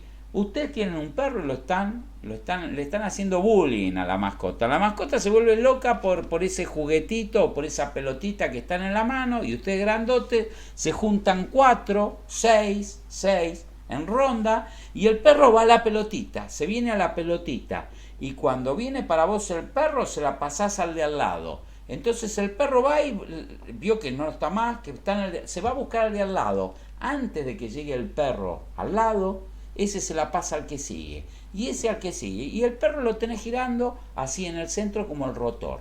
Esto es así. El rotor, si yo le voy dando secuencialmente tensión a distintos bobinados, de a un pasito, como nunca llega, da un pasito y le piden que dé otro pasito y que dé otro pasito, y el motor camina y gira. El perro va a estar dando vueltas. Pero donde se paró, donde dejé el juguete y no lo pasó, ahí se me quedó el perro, ahí se me quedó clavado el motor. No es que por inercia sigue, se quedó ahí. Entonces estos motores tienen la gran ventaja de que puedo controlar con absoluta precisión cuánto giro. O sea, aunque no tuviera una caja de reducciones, yo al motor le digo, girá 1,8 grados y giro 1,8 grados. ¿Qué tengo que diseñarlo con una cantidad de pasos para que entre un paso y el otro haya 1,8 grados? Acá hay 30 grados en este ejemplo. Acá no puedo decir anda 1,8. Le voy a decir anda 30. A lo sumo, si uso el medio paso, andará 15. Porque cuando vean el video van a ver que hay un mecanismo de prender 2 bobinas al mismo tiempo y que haga la mitad. 15 grados podré controlar, pero no 1,8. Tendré que hacer un motor con otra forma que tenga así un montón de cositas, de dientecitos donde O se alinea con un diente o se alinea con el de al lado y la diferencia es de 1,8 grados. Bueno, ahí lo explica más o menos. No tienen que entenderlo todo con absoluto detalle, sino tener una pequeña idea. ¿Cuál es la gran diferencia? No tengo delgas acá. Acá no tengo solo 2 cables saliendo afuera de una bobina. Tengo cables de cada juego de bobinas que tenga, dependiendo de qué tipo de motor arme. Tenga varios cables, los cables de una bobina, los cables de la otra, los cables, 6 cables podría tener. Entonces, los 6 cables esos antes hubieran ido a 6 delgas y el propio giro del propio motor era el que iba conmutando a qué bobina le daba corriente o no. Ahora no, ahora esa bobina, los 6 cables salen afuera y afuera tiene que haber alguien, un aparato electrónico. Si esto fuera un motor paso a paso, la computadora debería tener transistores para decir, en esta salida alimento la bobina 1. Se acabó, corto con la bobina 1 y ahora alimento la bobina 2. Y ahora alimento la bobina 3. O sea, la electrónica del microprocesador y la placa de control de hardware son las que irían haciendo la secuencia para que le llegue la excitación a ese motor paso a paso adecuada a hacer lo que sea. Y dependiendo de esa velocidad de conmutación y de las características mecánicas y dinámicas del motor, va a poder generar a una velocidad más o menos alta o avanzar hasta algún lado definido y pararse. Ganancia, muy preciso. Problema, necesito una electrónica de control más complicada. Pero en la robótica eso garpa. Entonces se usa mucho en robótica. Por eso es bueno tener una idea. Sin embargo, nos podríamos haber quedado con que tiene un motor por articulación y otra cosa. Y lo demás no sabíamos bien cómo lo resolvíamos. Porque hay otra forma de resolverlo. Hay forma de resolverlo con servomotores. Yo puedo usar mecanismos de detección con sensores que censo la salida del motor a dónde está. Yo le digo, empieza a girar y mido cuánto giro. Y digo, giró 33 grados, ¡pum! Frenate. ¿Y qué hago? Como estoy midiendo, le digo a la computadora, mira que se está acercando. ¿Vos querés 33 grados? Está en 28, 28 y medio, 29. Entonces la computadora empieza a preparar una inversión de polaridad donde le va a aplicar un pulso de frenado al motor diciendo clavate acá cuando llegue a los 33. Quiero decir, hay formas, o lo empiezo a frenar que llegue más despacito para que no se pase, o lo clavo, lo freno, o lo pongo la bobina en cortocircuito. Bueno, hay formas de solucionar de otra forma, sin un motor a paso, un control un poco más preciso con motores convencionales. Pero son más rebuscadas. Entonces, en algunos casos se usan servomotores para algunas cosas y para otras se usan, o sea, como que cada nicho de uso tiene un motor específico que aplica. ¿Hay más motores? Sí, hay más motores. Hay muchos tipos de motores. Pero lo que pasa es que hay muchos motores que no se usan en robótica. Los sincrónicos, los de jaula ardilla, yo qué sé, hay motores que se usan para otras cosas, de alterna. O que se usarán en robótica para algún uso de tanto en tanto particular, pero no para mover una articulación, sino para mover todo un robot sobre un riel. Yo lo tengo que mover sobre un riel 5 metros y llega hasta un tope y ahí se clava. Y necesito poner un motor paso a paso. Si va a llegar a un tope y un final de carrera le va a decir parate acá y no tiene más a dónde ir. O se va por un riel o para el otro lado y bueno, ahí uso un motor común. Digo que no es que hay una herramienta universal en robótica, un actuador universal para solucionar todos los problemas. En cada momento el diseñador de robótica va a elegir una herramienta distinta que va a ser la más adecuada para cada uso. Y a veces no es un motor. Entonces ahora volvemos a las diapositivas y vemos por qué no hablamos de motores solamente, sino que hablamos de actuadores en general. Porque hay otras cosas que son actuadores que no son estos motores de ninguno de los tipos que vimos, sino que podría convenirme a veces tener algo neumático. Imagínense que el robot tiene una pincita que abre y que cierra, track, track. Esas pinzas que habíamos visto por allá arriba, A ver si encuentro alguna rápido, sin volvernos muy locos cuando vimos gris. Esta pinza, tengo el vaso, tengo mi pinza y tiene dos posiciones, o sea, track se cerró sobre el vaso o track se abrió y se abrió al máximo, o sea, al máximo, está abierta a todo. No es que se cierra un poquitito más, no, o cerrada o abierta, dos posiciones. ¿Por qué no puedo poner un control neumático con una manguerita en vez de un motor, donde yo inflo una especie de émbolo? ¿Está bien? Inflo con aire comprimido, le digo abrí el aire comprimido y abro una valvulita, abro una llave con electrónica, una electroválvula, y dejo que el aire pase, llene acá un pistoncito y el pistoncito hace track que se cierre la mano. Se cerró la mano. El control, la actuación de esta articulación. Acá tengo las articulaciones del grado de libertad que me permitieron a las manos cerrarse. ¿Cómo las controlé? ¿Con un motor? No, usé un actuador neumático. ¿Por qué ahí me sirvió un neumático? Y porque como el aire es medio compresible, y cuando se cierra, y bueno, mucha fuerza no hace porque, digo, no es que es algo que rompe el vaso, si es que, no, le hará una cierta fuerza hasta cierto grado. No importa si es preciso, porque la precisión del movimiento es cerrado o abierto, no hay posiciones intermedias. Entonces, bárbaro, ahí le pongo, no hay mucha fuerza para hacer, no requiero precisión, ponerle algo neumático. Y vamos a ver que en los brazos esos delta que habíamos visto, que iba agarrando con 3 bracitos colgados del techo, cositas de una cinta transportadora, tenía una manguerita que colgaba ahí del techo y que la pincita de abajo que se cerraba y agarraba las cositas y las guardaba en la caja a esa velocidad impresionante, era neumática. Ahí se usa un actuador neumático. ¿Y uno hidráulico dónde es? Y bueno, el hidráulico es a veces cosas que tengo que hacer mucha fuerza. Acá tengo un video que después lo voy a subir para el que no tiene idea, para darle una idea. Yo no lo iba a dar, pero la verdad es que tiene sentido. Acá lo llaman como explicación del principio de Pascal, pero nada, sin entrar en que se llama Pascal o no, yo no lo voy a preguntar. Estamos viendo el concepto de cómo hacer, o sea, cómo funciona la hidráulica. Imagínense que tienen 2 jeringuitas, como acá.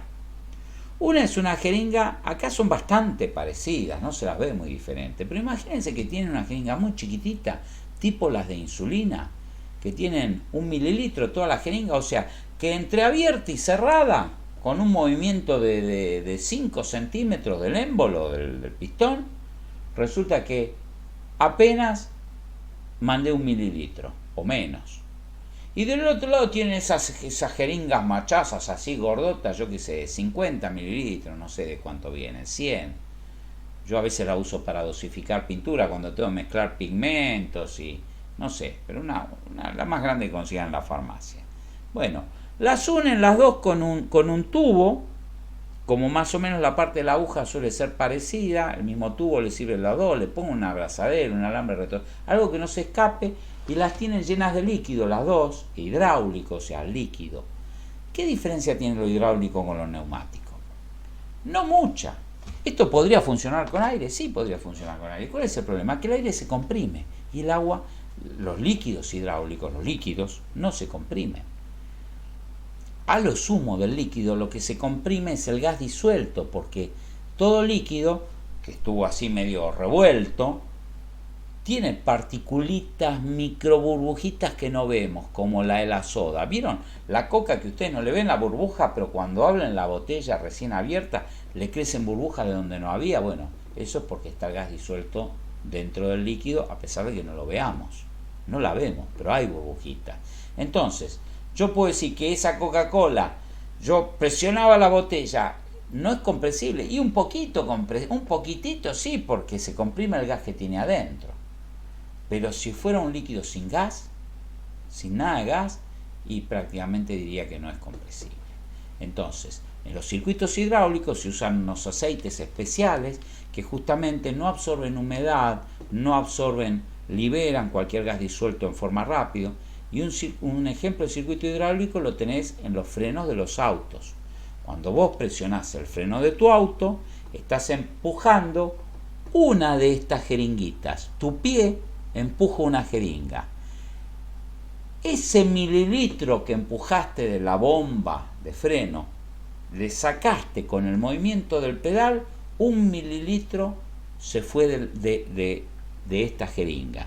¿Y a dónde fue a parar? No se puede comprimir, o sea, que si bajaste esto 1 centímetro y cada centímetro en esta jeringa equivale a 1 mililitro, se fue 1 mililitro de ahí. ¿Y qué? ¿Se infló el caño? ¿Se infló? ¿Se absorbió el mililitro hinchado? No, los caños son indeformables. Son caños todos de metal, de tu sistema de freno, no se inflan. O sea, que si salió 1 mililitro acá, fue a parar acá. Y si fue a parar acá, algo se movió ahí. O algo se movió o algo explotó. No hay más remedio. Como el líquido no se puede comprimir, el mililitro fue a algún lado. Si una de las paredes, como vimos en la máquina de vapor, era un pistón y lo puedo empujar, entonces, bueno, mirá, una de las paredes se movió para darle lugar a ese mililitro nuevo que vino desde la otra jeringa. Pero si esto no era un pistón y yo acá le di fuerza por 1 mililitro y esto explotó, es una caldera que explota porque no soportó la presión. Entonces, bueno, los circuitos hidráulicos están hechos para que tengan algo móvil en los dos extremos. Este es el motor, digamos, el pistoncito que yo muevo, generalmente es muy chiquitito su superficie y por eso es el principio de Pascal, porque dice que la presión ejercida sobre el sistema tiene que ver con la superficie. Como la superficie es constante sobre todas las paredes, la presión es constante sobre todas las paredes del sistema hidráulico, cada centímetro, si se banca por ejemplo 1 kilo, que este émbolo tiene 1 centímetro de superficie, cuando empujo y le hago una fuerza de 1 kilo, va a haber una presión de 1 kilo por centímetro. Pero si este émbolo de acá tiene 10 centímetros, como se está bancando la presión de 1 kilo por centímetro en 10 centímetros, va a tener una fuerza de 10 kilos. O sea que yo acá hice 1 kilo de fuerza y acá tuve 10 kilos. Se me multiplicó. ¿Dónde perdí? Como en las palancas, gente, como en las palancas. Si algo gano, algo pierdo. Las cosas se transforman, pero algo queda constante. Algo se transforma en algo que queda constante. La presión es constante. Si yo acá, para desplazar 1 mililitro, tuve que mover esta aguja, esta jeringa, 1 centímetro, y esta tiene 10 centímetros, quiere decir que no se movió 1 centímetro, esta se movió una décima parte, 1 milímetro. Yo acá moví 1 centímetro con la mano y esto apenas se movió 1 milímetro. Acá hice una fuerza de 1 kilo y acá tuve 10 kilos de fuerza. 10 kilos sobre 1 milímetro y acá 1 kilo en 1 centímetro. O sea, ese producto, kilo por centímetro, trabajo mecánico de un lado y del otro, es lo que es constante. Es lo mismo que las palancas, es el mismo concepto. Estoy teniendo palancas hechas con líquidos en vez de tenerla con brazo de palanca. Y en vez de el largo de los brazos de palanca, lo que importan acá son las superficies de los dos pistones, o sea, la de un lado y la del otro. Y bueno, ustedes acá tienen un cricket hidráulico del tipo de botella para levantar el auto. Y ustedes le ponen acá la palanquita y le dan bomba acá. Y fíjense que es un cilindro chiquitito, es como la jeringa, esta es la jeringa chiquitita.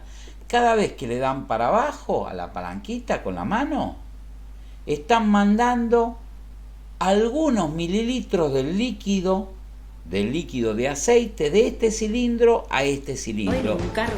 De esta aguja, de esta jeringa chiquita a esta jeringa grande que están unidas por acá abajo.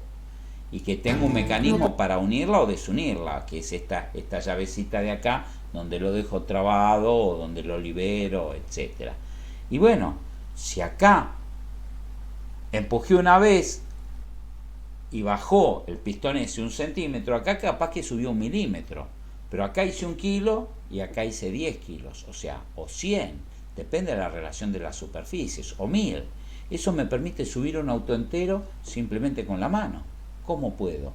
Porque justamente donde estoy haciendo con la mano, estoy haciendo 1 kilo de fuerza sobre 1 centímetro. Voy a tener que hacer 1000 movimientos para subir el auto. Bueno, mala suerte, pero son 1000 movimientos que puedo manejar. Nunca puedo hacer 1000 movimientos de 1 kilo, pero nunca podría hacer un solo movimiento de 1 tonelada. No podría. Bueno, ese es el principio de la hidráulica. Al no ser compresible el líquido, es preciso, porque si yo bajo tanto acá sube tanto, no hay tutía. El líquido o fue o no fue. En cambio con el aire no. Con el aire, si yo hago todo esto de las jeringas con aire, capaz que yo empiezo a comprimir esto, empiezo a mandar aire, y la otra no se mueve, porque tiene un pequeño rozamiento y está medio trabadita, y yo aire, y cada vez está más presión el gas acá adentro, y esta sigue sin moverse, y de pronto la presión es tan grande como para hacer una fuerza en esta que se destrabe, y cuando se destraba hace plop y sale disparada. O sea, no solo se movió el centímetro que quería, sino que se fue a la miércoles. Entonces, pucha, para algunas cosas no me sirve que quiero precisión en robótica. Necesito lo hidráulico, pero para otras sí sirve. Si del otro lado eso llega hasta el tope, abrió del golpe hasta el tope, como en el grip, en la pinza, y ahí me sirvió. Bueno, lo hidráulico y lo neumático. ¿Dónde está la computadora, el robot controlando ahí?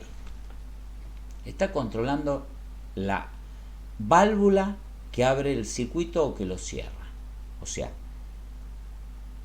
posiblemente la presión hidráulica o la presión neumática ya las tenga de antemano y dé lugar al pasaje de cierta cantidad de líquido a la cámara del pistón o no, electrónicamente a través de una electroválvula. O sea, mi programa, la instrucción del programa que yo tendría que escribir sería abrir electroválvula y se cerró el grip. Cerrar electroválvula.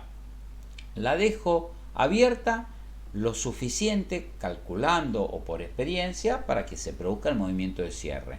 Y no bien se cerró, ya lo cierro porque quedó el sistema comprimido neumáticamente, o sea, ya quedó cerrado. No es que lo cierro y ya se suelta. Para eso tengo que ventear esa presión a la atmósfera, o sea, liberarle de toda presión para que se relaje, o hacer un vacío para que se mueva al revés. Donde inflé, tengo que ahora chupar y desinflar para que se abra la pinza por el contrario. Bueno, esto de la hidráulica y de la neumática se puede usar. Acá hay un video de cómo funciona un pistón. No sé si es este. No es este. No es este. No es este. Acá lo tienen. Un pistón hidráulico. Un pistón hidráulico es una cámara rígida donde entra líquido en una parte y que tiene una parte móvil. ¿Está bien? Pistón con un émbolo. Entonces esta es la pared móvil. Cuando por acá le entra líquido por algún lado a esta cámara, cada mililitro, para hacerle lugar, va a tener que mover esta pared móvil tantos milímetros que sea necesario para que entre 1 mililitro. Y bueno, a partir de agregarle ese líquido ahí, el cilindro hidráulico. Acá les va a mostrar en el video que les voy a subir el tubo del cilindro en 2 cámaras. Distintos tipos de pistones. Hay pistones con 2 cámaras, uno donde lleno de acá para que se mueva por un lado y en otra lleno del otro para que se mueva para acá. Pero bueno, se va a entender, es fácil. La idea es que tengan una intuición. Y por esta boquillita roscada es por donde entra el líquido, donde se conecta la manguera para que entre esta cámara. Y del otro lado también tendrá una boquillita roscada para conectar la manguera que va al otro lado. Esa es la forma de un actuador hidráulico. Ustedes lo han visto, estos actuadores hidráulicos en los camiones, en los volquetes. Creo que ya la otra vez comenté el ejemplo, esto de los volquetes que tienen un pistón hidráulico gigantesco, que es el que permite levantar el peso de todo el volquete de toneladas con una bombita chiquitita así. Eso lo ven ahí, el pistón hidráulico a la vista, está a la vista en toda la estructura haciendo fuerza. En cambio el del circuito de freno no hay forma que lo vean. Bueno, volvamos a la diapositiva y veamos dónde está la diapositiva. Ahora nos quedó perdida por allá en alguna parte. ¿Dónde? Por acá. Tendones rígidos.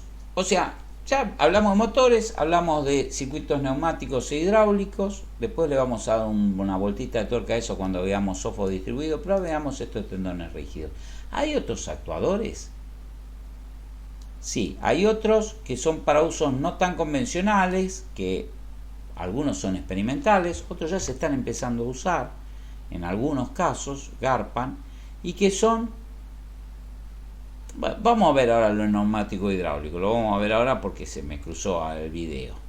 Son hidráulicos, son neumáticos, pero no trabajan con un pistón, trabajan con un mecanismo de diseño que el actuador está... La palabra diseño, se diseñó con simulación de computadora o pensando, pero digo, las computadoras ayudan a hacer diseños antes nunca, a pensarlos, a dibujarlos y a simular cómo se van a comportar. Y hasta con una inteligencia artificial ver cómo optimizar ese diseño para mejorar ese comportamiento. ¿Cuál es la forma de una estructura inflable mejor reticulada para que cuando la infle produzca, por ejemplo, por acá le llega un caño a esto y esto resulta que se infla, se desinfla? En ese caso hizo vacío, lo hizo tan rápido que no nos dio tiempo a ver nada, pero ahí se frunció todo. ¿Ven cómo se frunció? Ahí le hice vacío, en vez de inflarlo chupé, le saqué el aire que tenía adentro. Al sacar el aire que se comprimió. Pero ven cómo está diseñado, no se comprimió de cualquier forma, no se arrugó como una pasa de uva que podría verse a veces, si se dobló primero este pliegue que el otro, quedó con un largo y eso es descontrolado. Acá logré a partir de diseñar distintas cámaras que yo sé que el largo final siempre va a ser de tanto, con alguna tolerancia. Y que voy a tener un índice de contracción de un porcentaje que si no sería imposible si no hubiera aplicado el diseño. Distintos formatos de esta pieza, de cómo son las cámaras, si son triangulares, si son cuadradas, si son esto, van a dar resultados distintos. Van a hacer que la deformación sea completamente derecha, lineal, o que no, o que sea medio torcida. Acá me interesa que sea lineal, porque quiero hacer esto. Fíjense qué es lo que quiero hacer. A ver si ahora lo vemos mejor.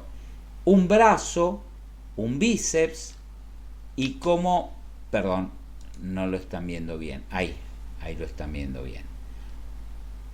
Un brazo, el codo, la mano sosteniendo algo y un bíceps hecho con esta porquería. Entonces, ese bíceps resulta que... Fíjense, hay todo lo que vimos, el efecto multiplicador de velocidad, está todo, está la unión de nuestras diapositivas. El punto donde la fascia inerva de este músculo inerva este brazo está cerca de, acuérdense del punto de pivot, del fulcro. El fulcro es el codo, esta es la palanca. Esta inervación está apenas 3-4 centímetros del fulcro. Y la muñeca, que es el punto de reacción, este es el de acción y este es el de reacción, está a 40 centímetros, 4 a 40, 10 veces más cerca. O sea que voy a tener una multiplicación de velocidad. Esto se va a mover 1 centímetro y esto se va a mover 10 veces más, 10 centímetros. Si esto se mueve 1 centímetro por segundo, esto se va a mover a 10 centímetros por segundo. ¿Por qué? Porque los músculos no pueden contraerse mucho. Entonces yo lo que necesito es, para generar un movimiento muy amplio con un músculo que se contrae poco, colocar el músculo en un lugar donde esa contracción se multiplique en tamaño. Fíjense cómo elongo y cómo estiro, y dale, y me sale el otro robot que yo no quiero ver.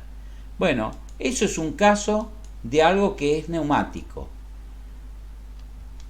Pero igual, a pesar de ser neumático, como tiene un diseño donde se multiplican los tamaños, yo puedo ser mucho más preciso, puedo primero que no tengo una resistencia de un émbolo, no es que el émbolo se quedó trabado y le di más aire y de pronto se destrabó y se movió un montonazo. No, acá cada poquito de aire que le doy, cada presión o no, va a redundar en una deformación proporcional a la presión del aire. Ese músculo se deforma proporcionalmente a la presión del aire, entonces tengo una buena linealidad, tengo una relación entre qué presión tengo, cuánto tiempo dejé abierta la llave para que se infle y cuánto se movió. No como con la jeringa donde no era muy preciso. O sea que logré con un sistema neumático una mejora de la calidad a partir del diseño. Después lo uso en lugares donde tampoco sea tan crítica la precisión. Acá tengo que contraer algo o no contraer algo. Después, si es preciso, veré cómo lo manejo. ¿Y hay otras formas? Sí, hay otras formas, porque acá tengo otra forma. Hay materiales como el nylon, pero todos los materiales del mundo, lo que pasa es que algunos más, otros menos, cambian de tamaño con respecto a la temperatura. ¿Está bien? Algunos se contraen, otros se estiran, otros son bastante indiferentes, pero algún tipo de cambio hay. Si yo busco aquellos materiales, primero por un lado que sean resistentes, pero por el otro lado que cambien mucho, y resulta que el material que se usa para hacer el hilo de pescar, por ejemplo, es un material que cambia mucho con la temperatura. Si yo pongo una tanza de pesca con un pesito y le pongo una agujita, una clavada en una madera con un clavo y la parte de abajo con una agujita en una tablita, a distintas temperaturas, distintos días, voy a ver que me cambia lo suficiente como para hacer un pequeño termómetro hecho con ese hilito. Lo que pasa que, bueno, también cambia por la humedad, porque es un material que absorbe humedad. En realidad eso funcionaría bien si estuviera dentro de un tubo al vacío donde le entra la temperatura pero no cambia la humedad ambiente. Si yo lo hago esto de verdad en casa y un día de mucha humedad, la humedad también me la va a estar midiendo el mismo aparato, porque se va a estirar o contraer con la humedad y con la temperatura, entonces no sé bien qué estoy midiendo, si temperatura o humedad. Pero estos se usaban con cabellos también. Se puede hacer ahí experimentos con un pelo largo, de alguien que tenga el cabello largo, y ata una punta a un clavo y el otro le pone una pequeña pesita con una agujita. El cabello también cambia mucho de tamaño con la humedad, básicamente, no con la temperatura. Bueno, si yo algo que cambia bastante, arriba, fíjense lo que hago, lo agarro con una máquina a ese hilo, 2 metros de hilo, imagínense que esos son, lo empiezo a roscar. ¿Qué va a pasar en algún momento? ¿Alguna vez hicieron eso con una soga? ¿Alguno lo hizo? Enroscó un extremo de la soga un montón. Al rato, o con un alambre, al rato le va a empezar a pasar esto. Se le produce el material al torsionarlo mucho, se retuerce sobre sí mismo, y si siguiera torsionándolo más, hay un segundo nivel, pero ya muy descontrolado y muy desprolijo, donde este hilo enroscado sobre sí mismo se vuelve a enroscar sobre sí mismo en una forma más complicada todavía y se hace más corto. ¿Qué hago de esta forma? ¿Para qué hice esto? Porque si antes se me contraía con 10 grados de temperatura, cambiar la temperatura a 10 grados de este material, yo lo calentaba a 20 grados o a 30 grados, y a 20 grados tenía 2 metros, y a 30 grados tenía 2 metros 10, o sea, un 5% de variación. Al enroscarlo así, no voy a tener un 5, pero voy a tener un porcentaje acá, a este largo aparente, que va a ser mucho mayor que si esto fuera un solo. Ahora se me achicó, los 2 metros se me transformaron en 20 centímetros, y los 10 centímetros de estiramiento por cambio de temperatura, ahora no van a ser 10, pero van a ser 5 o 6. O sea que tuve una gran contracción. La contracción aparente de este material es muy grande. ¿Qué hago? ¿Cómo le cambio la temperatura a este material? Primero lo enrosqué, un pedazo, le puse un pesito. Al rojo vivo. Bueno, no, al rojo vivo no, porque se me derrite, pero le doy un poquito de temperatura. Ahí está el color rojo en el video, pero no piensen que es rojo vivo. Es temperatura, un poquito de temperatura. 2 grados, 5 grados. Antes de enroscarlo, le hice una bobinita con un alambrecito de cobre, como el que uso en los calefactores. Una resistencia. Un alambre que tenga una resistencia calibrada para que en todo ese largo la potencia, a la tensión que le voy a aplicar, que disipe por efecto, hay un efecto que se llama Joule, que me va a producir un aumento de temperatura. La corriente, ningún conductor es perfecto. Los conductores perfectos se llaman superconductores. Los cables, los hierros, los alambres, todo eso que conduce la corriente, conduce bastante bien la corriente, pero de tanto en tanto los electrones se chocan con cosas. Cada vez que pasa esto, se produce en cada choque, por más que no sean choques, imaginémonos que choca y se produce un poco de calor. Un poco de calor, un poco de calor, eso es la resistencia. Las impurezas que hay en el camino, las irregularidades propias en el camino del material, van produciendo una cierta resistencia al avance de los electrones de una punta a la otra del conductor. Y eso va a producir una cierta cuota de calor. Dependiendo de si es más finito el material, si es más grueso, si es esta sustancia o si es la otra, yo puedo calcular, variar cuánta resistencia tiene y por lo tanto cuánto calor se va a generar en ese cable. Si pongo un material con mucha resistencia, hago una velita de una estufa. ¿Vieron esas estufas eléctricas?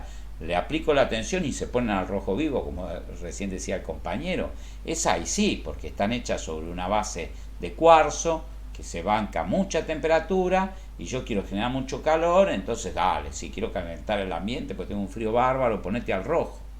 Pero acá no, acá derrito el plástico si es al rojo. Tengo que aumentar 2, 3 grados, 5 grados, no más que eso. Entonces, bueno, le pongo un alambre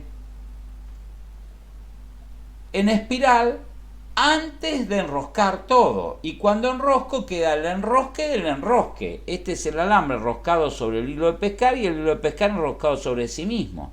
Entonces, cuando le hago circular una pequeña corriente a través de todo ese alambre, además de producirse un campo magnético por la ley de la mano derecha, que nos importa un rábano, porque acá no me importa el campo magnético, no estoy hablando del electromagnético, estoy hablando del efecto Joule, que es calentamiento, se va a producir un pequeño calentamiento y el material, al tener ese calentamiento, se va a contraer o se va a estirar, va a cambiar de tamaño y esa contracción es la que utilizo para hacer el músculo. Fíjense qué es lo que pasó. Fíjense cómo cambió la separación entre las vueltitas, que es mucho más que la contracción lineal que hubiera tenido. Entonces, tengo una fibra muscular. Si yo necesito mover algo muy pesado, con una fibrita muscular, ¿puedo? No, pongo muchas en paralelo, como hace la propia naturaleza en un músculo de verdad. O sea, una sola y me desgarro si hago fuerza, pero si pongo un montón de fibras en paralelo, y bueno, van a tirar cada una, se va a distribuir un poquitito, un poquitito, un poquitito, y puedo levantar algo fuerte. Entonces puedo hacer un actuador que convierte electricidad en movimiento mecánico y que no es un motor. ¿Dónde ven algo que gire acá? No hay rotación, no hay traslación, no hay nada. Hay una traslación, pero digamos, a partir de deformación.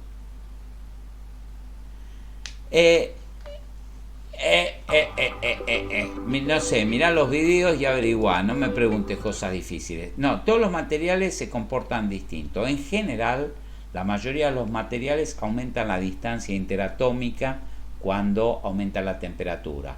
O sea, hay una curva que tiene un pocito de esa distancia donde, espera, más cerca no porque me asfixias, y más lejos no porque te extraño. Esa distancia entre dos átomos que hablaban en algún momento en la época de la elasticidad, cuando hablamos de energía elástica, bueno, esa se afecta por la temperatura ambiente. Pero a veces hay fenómenos, hay materiales que se comportan distintos. ¿Por qué en este caso, al estar enroscado de esta forma, el efecto hace que el aumento de temperatura produzca una contracción? Tiene que ver con el diseño mecánico de este enrosque y es muy enroscado explicárselo. O sea que, nada, nos quedamos así. No, la pregunta es buena, Gastón. Lo que pasa es que es demasiado complicada. Primero que yo la sé apenas y después que, aunque la supiera mejor, es muy complicada de explicar para esto. pero vas a encontrar un montón de videos de estos y encontrar las palabras claves y un montón de cosas donde hay gente haciéndose esto en la casa. O sea, hay gente que se arma estos músculos. ¿Y cómo se usan estos músculos?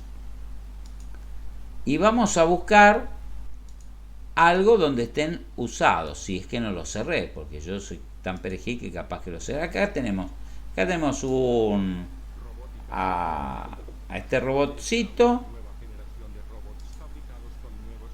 donde, ¿cuál es el propósito de esto? Imitaron algo muy antropomórfico, hicieron un esqueleto de plástico y dijeron, a ver, el cuádriceps, cómo trabaja, qué músculo, el oblicuo, el esto, el todo, yo qué sé, usted, alguno que esté en la carrera adecuada va a saber mejor los nombres que yo. Y en cada músculo, donde iría cada músculo, pusieron un montón de estas fibritas, a ver, ahí, ven que están todas unidas, o sea, son muchos alambrecitos acá, están medio borrosos en el vídeo, no se van que son muchos hilos, pero hay 50 fibras musculares acá en paralelo, todas unidas en el extremo. O sea, que cuando los cablecitos que calientan, están todos los extremos de un lado y todos los extremos del otro unidos. O sea que cuando calientan las 50 fibritas. Las 50 fibritas se contraen, más o menos se distribuyen la carga, alguna capaz que hace un poco más de fuerza que la otra, yo qué sé, pero si no se desgarra ninguna, pues están dentro de la zona de trabajo, esto se contrae. Veamos a ver si se contrae, a ver si ven, miren, ahí vamos a empezar a ver que este músculo, se contrae, fíjense, ahora, ¿ven? ¿Lo ven que se achicó? Ese es el bíceps que se contrajo y ahí se relajó, ahí estiró. Bueno, nada, fíjate que estoy obteniendo movimientos muy suaves, son movimientos lentos por ahora. Quizá esto no puede pegar un pelotazo, un patadón a una pelota de fútbol como para sacarla de la cancha, porque es lento, pero no quita de que el desarrollo de nuevos materiales puede hacer fuerza, sí, gracias a las benditas palancas. Mira, acá mueve los movimientos, le van a hacer morder una zanahoria. Esa porquería, gracias a las palancas, a las multiplicaciones de las palancas que ustedes estudiaron, puede cortar un pedazo de zanahoria y puede patear una pelota, aunque está bien, le va a dar con un entusiasmo medio, es alguien jugando al fútbol que, bueno, yo no lo contrataría, pero puede cambiar, sí, y qué chiquitito, y qué salen de ahí, cablecitos, cada músculo es un par de cables, el circuito de ese músculo. ¿No se parece un montón a esos dos cables? ¿No serían los nervios que inervan ese músculo y que lo controlan? O sea, dijimos que del cerebro salía un nervio para cada grupo de fibras musculares que se pueden controlar individualmente. Capaz que en un músculo puedo controlar, o con una sola fibra muscular controlo todo el músculo, o que tengo 2, 3 fibras musculares distintas. Yo, eso son detalles anatómicos que ignoro, pero digamos, si todo el músculo va a trabajar al unísono, con una sola fibra muscular alcanzaría. Lo que pasa es que acá capaz que tengo un músculo principal y uno chiquitito y un pequeño grupo de filamentos y algo que estabiliza y uno que rodea y yo qué sé. Entonces se complica, pero cada uno de esos cables sería, ¿cómo sería ahora el programa? El programa de software que va a controlar ese brazo tiene que empezar a pensar en las secuencias de cómo está diseñado toda esa cadena cinemática y dinámica, de cómo empezar a conectar la corriente. Conectar la corriente del bíceps, dejala durante 2 segundos, a los 2 segundos conectá la del no sé qué otro músculo que refuerza que, o conectá estos 3 y estos 3 desconectarla para que relajen. O sea, es algo que está encendiendo y apagando interruptores, dejando que la corriente circule y caliente o no ciertos grupos de fibras para que se contraigan o no, hecho con el orden adecuado y de acuerdo a ese diseño de la dinámica, voy a lograr el mismo movimiento que con las animaciones de Walt Disney, de la pisada o de lo que sea. Cómo se mueve el efector final, sea un pie, sea una mano, sea la mandíbula, en una forma controlada a partir de las características mecánicas del sistema, de su grado de libertad y de los actuadores que coloqué en el medio. Bueno, en el medio de todo esto hay otras cosas. Hay una...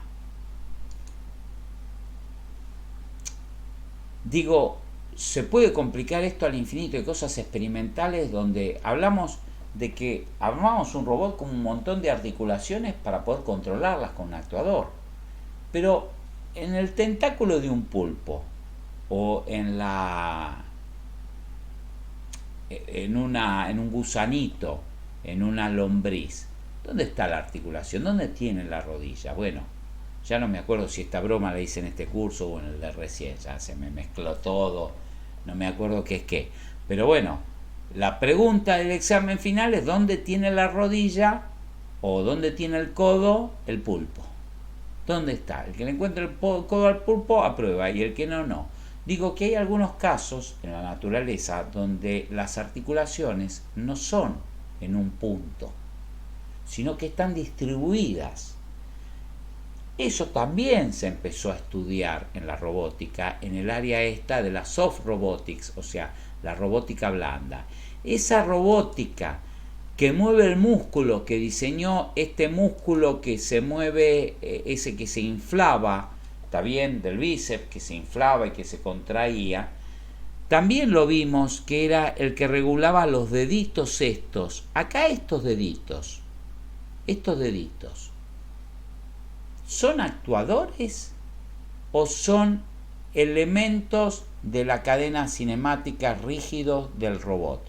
Son las dos cosas al mismo tiempo. Son elementos estructurales, forman parte de la cadena cinemática, pero a su vez tienen una flexibilidad que actúan como una articulación, pero una articulación gigante, o sea, todo es una articulación. Yo depende de cómo lo infle, quiero encontrar, hay uno, a ver si lo encuentro. Hay tantos videos, abrí tantos, que debería hacer un video con videos para... Porque además hay otros principios en los que se basa el movimiento, que no les quise mostrar para no volverlos locos. ¿Dónde está? ¿Está acá? No. Bueno, no sé dónde está. ¿Para qué me sirve esto de la soft robotics? Acá está, se deforma, se inflan las cámaras de acá afuera, esto no se deforma y esto se arquea. En vez de estirarse, se curva. Lo que logro es un movimiento de flexión. Por lo tanto, si yo tengo 3, 4, 5 dedos que salen rígidos con cierto ángulo de apertura y después logro que se flexionen y se curven, ¿qué es lo que tengo? Un agarre. Y ese agarre es muy suave.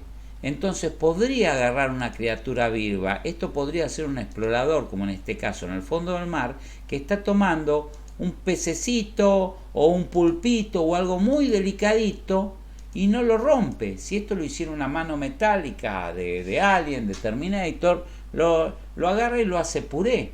En cambio esto, acá está el cañito, ¿ven? El cañito neumático que infla la camarita. Por acá es donde viene la presión que infla esos cositos y bueno, se cierra y es muy suave y puedo, como vimos, cosechar tomates o agarrar cosas suaves. Eso para el lado del actuador, del manipulador. Pero también podría usar estos formatos para generar músculos que en vez de contraerse se curven, como por ejemplo en la mano de la señora, esa mano de habilitación soft que tenía ese problema neurológico, que le ponían un guante y que eso le permitía a la señora agarrar distintas cosas que vimos en la clase pasada. Digo que a veces es estirar o alargar, o a veces es doblar o no, dependiendo del diseño. Bueno, creo que más o menos con eso estamos todos. Vimos todos los tipos de actuadores que había, más o menos. Por los tendones hablo esos músculos. En realidad no son tendones rígidos. Esto se usa para dos cosas, esta palabra, pero no me quiero poner en otro, porque a veces se lo utiliza para cómo transmitir el movimiento de ahí en más a partir de tirar de un tendón, tirar de un cable de acero. Entonces no sé si es la palabra más adecuada hablar de tendón rígido. Quizá la cambie, después voy a buscar a ver si hay alguna más adecuada. Pero por ahora, díganlo así, nadie. Mientras que entiendan el concepto de que hay ciertas cosas que se contraen longitudinalmente en función o de la temperatura, o de que están infladas, o de que están desinfladas, o de alguna otra cosa. Hay contracción eléctrica en ciertos materiales que se forman no por temperatura, sino porque directamente interactúan con la electricidad y eso acorta unas subdimensiones. Hay estudios de materiales novedosos que tienen propiedades muy raras. Pero bueno, nada, son infinitas las cosas. El tema es de qué se está usando más. Y bueno, esto de las fibras hechas de nylon enroscadas con el coso de temperatura es una línea de investigación bastante sólida. Y en la otra, el de las cámaras inflables o desinflables de la Soft Robotics, son otra de las líneas que se están usando ya prácticamente a nivel comercial. Bueno, nos sobraron 12 minutos, así que si alguien quiere preguntarme algo, los podemos usar para que me pregunte. Si no, nos despedimos, los libero un ratito antes, porque se ve que de algo me olvidé de hablar, porque la otra clase hablé las 2 horas. ¿Alguien quiere preguntar algo, hacer algún comentario? Nunca los dejo. Gastón, aprovecha ahora, que se calienta o al revés. No sé, me hiciste una pregunta muy difícil ahí. Voy a tener que investigar. A ver. No, que yo vi que el video, el resorte con la resistencia, cuando se calentaba, se contraía en vez de dilatarse. Sí, yo te entendí. Pero lo que yo digo es, antes de enroscarlo, cuando estaba estirado, viste que lo enroscan y se hace esa cosa retorcida. Ahí yo lo que vi es que se acercaba una espiral de retorcimiento a la otra. Pero no me queda muy en claro si es que se está estirando y al estirarse se acercan las espirales. Porque a veces, en diseños complicados, donde un elemento tiene un alambre, que el alambre no se estira. Entonces, si el alambre que calienta no se estira, actúa como un tendón de eso, actúa como una fascia, o sea, es una parte no móvil. Y la de al lado se mueve. Entonces resulta que puede ser que el estiramiento produzca un acercamiento de las espiras y un acortamiento aparente del enrosque. O sea que a mí no me quedó claro cómo es exactamente eso. La verdad es que hago agua y yo les quiero dar una idea de que eso puede funcionar para ese lado. Ahora, ¿habrá algún material? La gran pregunta es, ¿habrá algún material que al calentarlo se contraiga? Y yo pienso que sí, que puede ser que haya. Yo les prometo para la próxima les averiguo eso. Que actúe en principio esta intuición que uno tiene de que todos los metales y los materiales más habituales al calentarlos se estiran. Yo creo que hay materiales plásticos donde lo que está pasando no es que aumenta la separación interatómica, sino que debe cambiar algún otro parámetro y que al calentarlo se contrae. Pero no estoy seguro. ¿Y la fibra de carbono por presión y temperatura no se contraen? No lo sé. No, ¿Vos qué estás estudiando? ¿Qué materia? ¿De qué especialidad sos? No, es informática. Pero digo. Informática. No, yo no sé. Yo sé que la fibra... A mí lo que me queda de la fibra de carbono es que tienen un nivel de resistencia muy alto, que entonces al mezclarlas dentro de algo que las consolida y no las deja mover, logro resistencia propia al acero. Eso es lo que me importa de la fibra de carbono. Pero después los datos de temperatura, no tengo la menor idea. No los escuché nunca. Soy un electrónico, entonces, viste, yo qué sé. Hacia la robótica no escuché las fibras de carbono como algo importante. Sí los grafenos como algo importante, pero ya pensado desde conductores eléctricos flexibles.